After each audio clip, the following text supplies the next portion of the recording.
So if you can't shift, or if you can't rev match, if you don't know how to judge a turn, the car is not going to do anything for you. So this video is about why I bought a 2007 Lotus Elise and why you should too.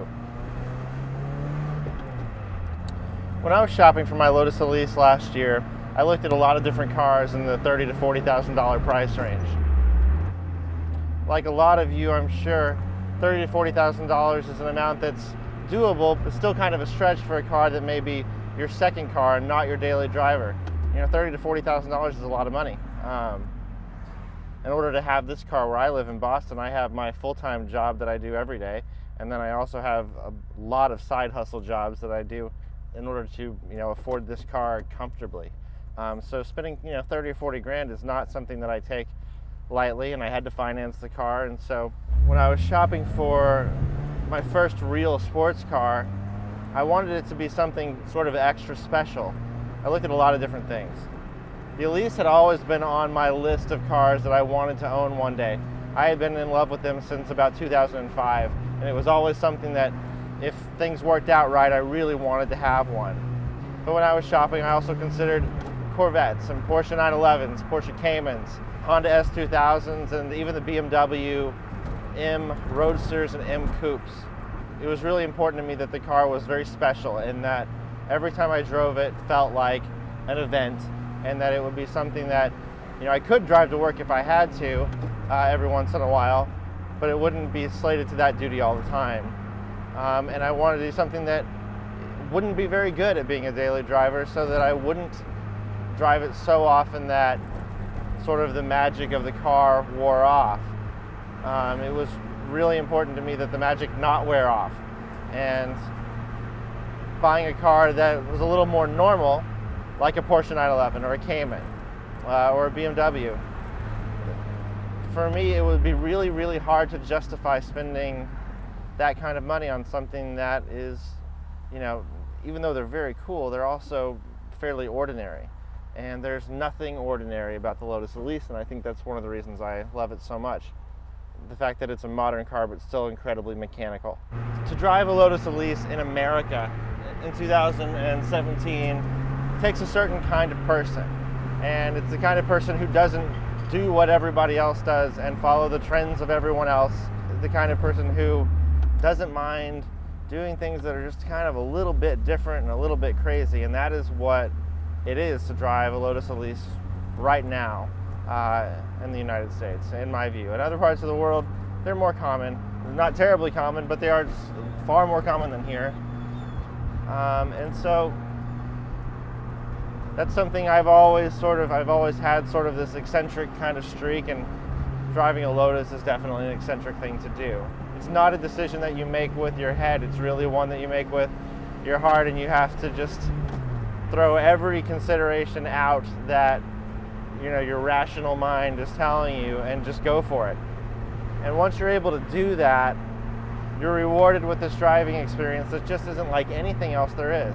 It's really hard to imagine having a car that could feel and drive more like a race car, look more like a race car, and yet still have just enough in terms of road manners that you can drive it on the street and it's not an awful situation. It's not tuned so high and strung up so high that it's undrivable. It's not so loud that you can't drive it through the neighborhood or take it to the track. It's a car that you can actually drive around and use as a car when you have to, but then when you want to go for a Sunday drive or an evening drive, you get to hop into the Batmobile or a race car, and it's unlike everything else that we have sort of in modern life. Cars are going the ways of technology, and everything is very perfect and handled, and there's very little for the person to do. But in the Lotus Elise, the car is only as good as you are, and so it forces you to be a better driver. And I'm hardly a great driver, but this car has made me better. There's something great about the fact that every time you get in the car, you can push yourself to drive a little bit better, that you're pushing your own limits, and that the only output from the car is based on your input to the car. And so if you can't shift, or if you can't rev match, if you don't know how to judge a turn, the car is not going to do anything for you. And that's what is such a refreshing sort of driving experience nowadays, when cars like the GTR, which are amazing, are entirely computer controlled and can do everything for you. And they could certainly outdrive me in every possible way.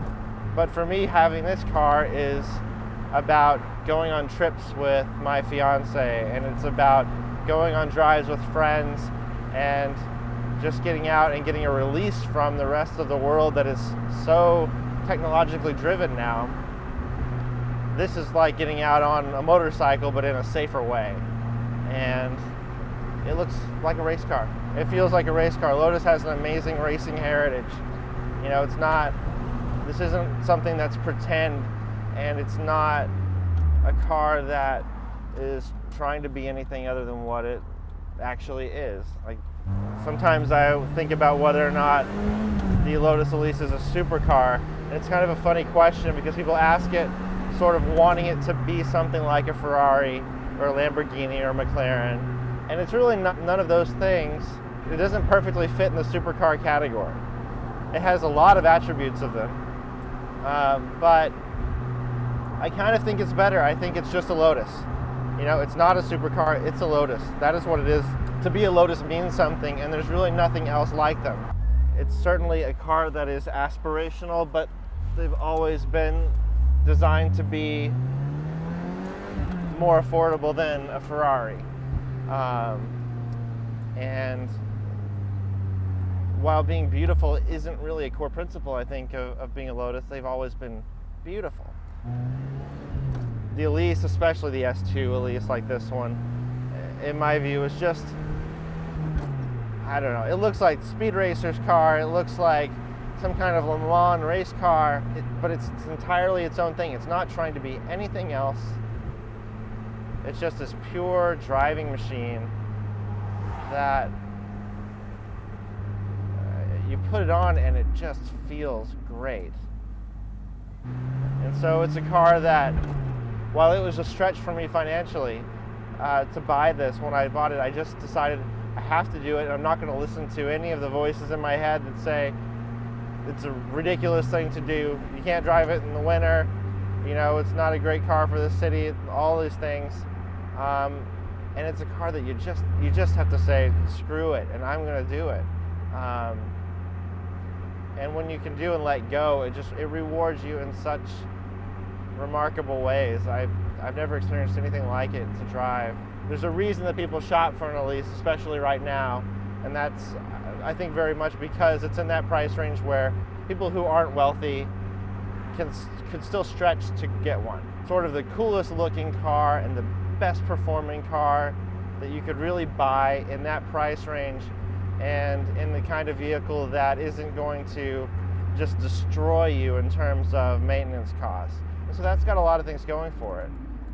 But it also takes someone who's willing to drive a car that has practically no interior and a very rough suspension. And it's essentially a race car inside. Society doesn't encourage us to do things that are strange or abnormal. And you certainly have to be willing to do that to drive one of these now. These are about the slowest appreciating cars that you could really buy right now. I bought this one for $34,000 in 2016, and I am almost certain I could sell it for exactly what I paid for it today if I wanted to. Maybe $1,000 less, I don't know. I mean, it's basically nothing. And the interest rate that I have on the car note for this car is 1.9%, so it's not really costing me anything to finance it. And so it's almost like a savings account, and one that I hope I never have to dip into or cash in. But, you know, if I bought a used 911 or a Cayman for $35,000 today, you know, in 3 or 4 years it would be worth $20,000. And granted, it's not all about the price, but when you don't have a ton of resources and you're buying a car that is sort of a hobby vehicle just for your enjoyment, it is nice to not have to, maybe risk a lot of your livelihood in order to enjoy it. I think when a car like this becomes too difficult to manage financially, then you really lose a lot of the fun. And so it's certainly a car that if you really can't afford a car in this price range, you should wait until you can. But if it's just a minor stretch, I think it's worth a try. I've gotten so much enjoyment out of this. I've met so many interesting people from owning this car. I have conversations that I wouldn't have had otherwise, and I mean, it's even helped me a little bit professionally, and I've started this YouTube channel. It's been a really great thing for me personally, and I think that it would be for a lot of other people too. It's a very exclusive club, at least just in terms of numbers, not in terms of price. And every time I see the car, it catches my eye. Every time I park it. I mean, I've had the car for 2 years. I've put almost 7,000 miles on it in the 2 years that I've owned it, which is a lot for someone driving an Elise. Every time I park it, I look back. Every single time. If I'm in my driveway, sometimes I just don't want to leave my driveway because I catch myself looking at the car. And that's, when you're someone who's a car enthusiast, that's kind of the thing that you're always, I don't know, it's one of the things that it's one of those things that lets you know you've made the right choice. And that makes every kind of strange little thing about managing life with a Lotus worthwhile. I mean, there's all kinds of little weird issues all the time. It's a British car with an Italian alarm. It's handmade with a wafer thin fiberglass body. There's one dealership I can go to for work, and I haven't found an independent mechanic yet, and they fix things pretty well, but sometimes they have trouble too. They don't get a lot of support from Lotus. So there's all of these things that kind of point you towards no if you are being a really rational person. If you are seriously considering a Lotus Elise, the part of your mind that keeps telling you no, if you can't afford it, you really should just say, screw it and go for it and give it a try.